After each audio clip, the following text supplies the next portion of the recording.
Welcome back to Cannabis in Canada. We're going to continue here with our segue on this provocative move that Vancouver has now made. Again, the license inspector, chief license inspector, has made a proposal to the Vancouver City Council. It's very provocative in nature. We've heard from Don Briere. We're going to be hearing from additional people. And right now, I'm pleasure to have Jamie Shaw on the show once again. Thanks for having me, Jason. Now, Jamie is here representing the Canadian Association of Medical Cannabis Dispensaries, CAMCD. Did I get it right? You did. Yes. You did. Although we usually shorten it. CAMCD is a little easier to say. CAMCD, indeed. So, Jamie, let's just open this up. What's your thoughts on this proposal? And I'm sure this has been a long time coming. 1997, the British Columbia Compassion Club Society opened. You're also a board member with them. What's your take on all this? Well, it's great. I mean, it's great that the city's doing this. It's unfortunate that it's taken the government so long. It was back in 2001 when they were ordered to do something about medical cannabis. And the fact that it's 14 years later and they haven't is why we're where we are now. So it's good that Vancouver's going to step up and provide some oversight here. Yeah. Absolutely. And in all these years, we've also seen lots of medical challenges against the old MMAR regime, if you have it, regulations.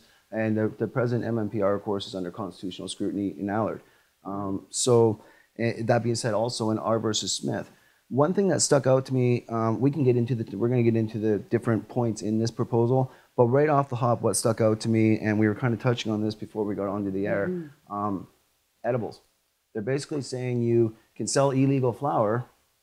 Well, they're not saying you can, but they're basically permitting this through business to have flower, but they're saying still no to edibles. When constitutionally, it's went all the way to the highest courts. The BC Supreme Court has said it's valid. The lower courts have said it's valid. And here it is before the Supreme Court, and this proposal bars that from dispensaries.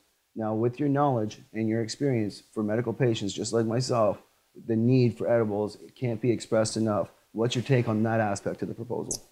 I honestly think they're trying to respect the fact that the Supreme Court is deciding on this right now. So I feel like they're waiting for the Supreme Court to come out and do the right thing. Vancouver has done what they're supposed to do. They've regulated businesses for the city.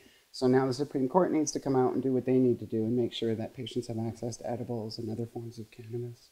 Absolutely. So then they would just amend the policy. That would likely be the outcome from that. So, and that's something that Don, we discussed that as well, that this is kind of a progressive step forward to start talking about regulation. We've always said, we've known this since the days of there was yourself, and then all of a sudden the Green Cross came along as a second club in Vancouver, and then from there we just spawned up to 80 clubs. And it's like, holy cow, okay, so we need to regulate at some point. But the question is this regulation really coming in with what we need? Sort of like, is the MMPR really what we need in sort of governance over medical marijuana in general? Right. Well, it came from the Licensing and Planning Division, so I think we're seeing the Licensing and Planning Division's concerns. We know they did talk to some other groups. Coastal Health had a concern, which is one of the reasons around the edibles was around the dosaging. So I think once we see council speak on it and it goes to public hearing, we're going to see some movement on a lot of those things. Awesome. Now the city has noted that they have no right to regulate the sale of a controlled substance. And at the same time, they're saying, but we're going to give a business license, at least they're proposing, or sorry, I should say it's being proposed, to give a business license to sell illegal flower. I'm trying to wrap my head, as an investigative journalist, I'm trying to wrap my head around this. It's marijuana-related businesses, and so it's not, that's very specifically why they stayed away from a lot of things. I think the edibles is a touchy subject for them. So there's a lot of things around it that I think they tried to stay away from and try and keep it just on the business itself. And I think they did a fairly good job of that. I think there are some spots where maybe they actually, like the edibles, for example, how do you restrict one and not the other if you're not restricting the product? But again, I think that's just an R.V. Smith thing. So. Absolutely. On a little side note, I find it interesting. I'm not sure if this was done intentionally or just done because they didn't know, but they spelled marijuana the way we used to spell marijuana before Canada started spelling marijuana. I actually hadn't noticed that. Yeah, that's they amazing. spell it M-A-R. That's amazing. They spell it with the J in there J? instead of the H. So I find that interesting that came from the municipal level and got put up there. So now the city is, some people are saying that they're basically relying on an outdated consensus when it comes to looking at business, that they're looking at cannabis still as a hard drug and they're trying to police these clubs as a hard drug. and taking that hard approach. The same as the MMPR said, we need to govern this like a gun and take away these grow gardens because they're fire mold and gangsters. So, you know, I don't want to see our clubs go either, because our clubs have helped myself and many of our viewers, many of our friends in the cannabis culture, you know, get by, you know, and it's fundamental that that not get shunned out, you know, in what's going on in Canada in a bigger scheme known as the MMPR, the licensed producers, and the green rush. Well, I think as long as that does keep happening, you're going to keep seeing dispensaries open no matter what you do, no matter how many existing ones you shut down. I mean, we've seen that from different places in the States. And I think the fact that they took Washington and Colorado as the two state models that they were looking at, it's interesting because those are legal recreationally, and there was a lot of other states they could have looked at for medicinally. So they may also be thinking ahead to an election coming up in the fall and what they're going to do in that case. We personally probably would have liked to have seen something a little more like San Francisco, where they've regulated personal growing, they've regulated dispensaries, and they don't have the issues with them that places that ignore the problem do. That definitely, that's been my argument in Allard. It would be my argument for dispensaries as well, is there hasn't yet been any organized crime. My bigger fear is when I see these $30,000 fees, you know, that for the average farmer and free and fair market person, that's a lot of money to have to put up. For the gangs, it's a drop in the bucket to get their foot in the door. We say that, but, you know, the oldest clubs in Canada have been putting a lot of money towards activism and trying to protect our patients so that we don't get raided every day, right? We put a lot of money into things like that, to be fair. True, so that true. is some money that we can actually then maybe give back. So it's hard to say, and there may be movement there as well. There may be discounts for nonprofits, or, you know, we'll have to see what happens with the... That was what I was going to ask you about. My understanding from the proposal, like you said, they're going to put it under the marijuana clause, a new business act.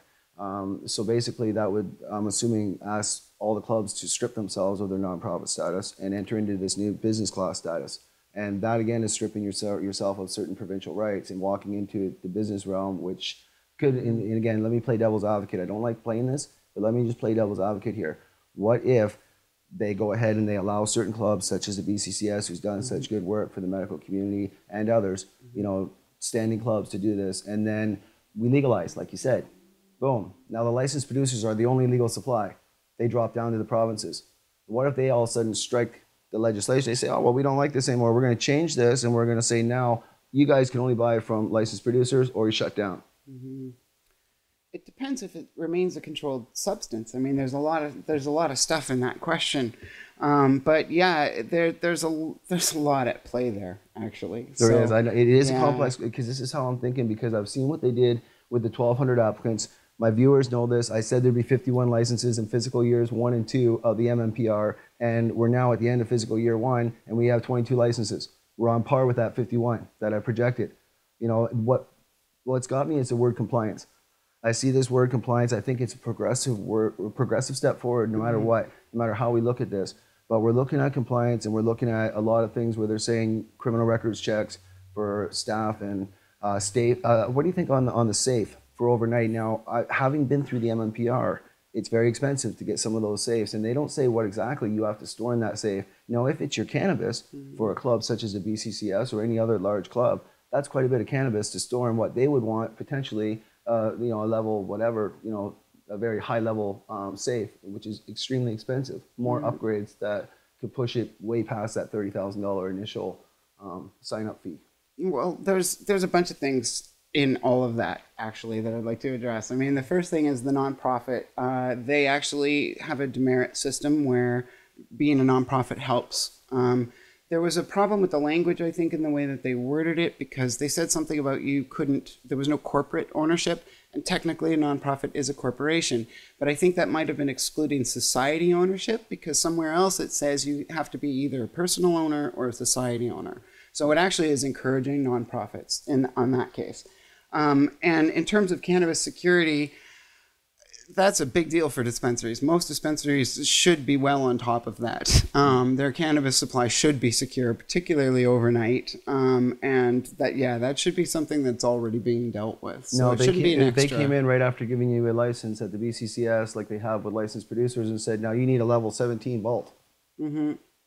Well, And that's a $20,000, that's always the issue with $30,000 upgrade. regulation, right? It's like, at what point does it become over-regulation? And that's something that we've seen used against medical cannabis patients in the last few years, where they're regulating things they don't really need to be regulating, right? They regulated terpenes out of your environment, right? That's not cool. Yeah. So there's really, that's always a fear when you have regulations happening. But once it's kind of out there and people see it. Colorado had a really interesting case recently where they were considering putting warnings on all dispensaries for pregnant women. They looked at the science and went, well, that's ridiculous. Why would we do that? And so they didn't do that. So, I mean, yet there's, on the one hand, there's the fear that the regulations will get tighter. On the other hand, common sense, once people see things and get more used to them and understand that it's a plant and it's a plant medicine, everything else starts to look really ridiculous, right? Yeah. So, well, I know that's what we thought too with the licensed producers that wanted to provide for people like myself and again our viewers, our friends. They honestly wanted, they're good people and wanted to supply. They invested hundreds of thousands and they just got cut because the federal government decided what compliance went or actually meant. So my concern is just again that the city, after going ahead and shutting down all these good people, you know, and allowing a few to then go ahead and just strike what compliance is and add a new addition to it. Well, first you need a level 17 vault. Well, now you need this kind of level of security. Now you need an armed guard at the door. You need somebody to check somebody. I mean, where does it, again, get overregulated when they're already, in my own opinion, potentially starting with a little bit of overregulation?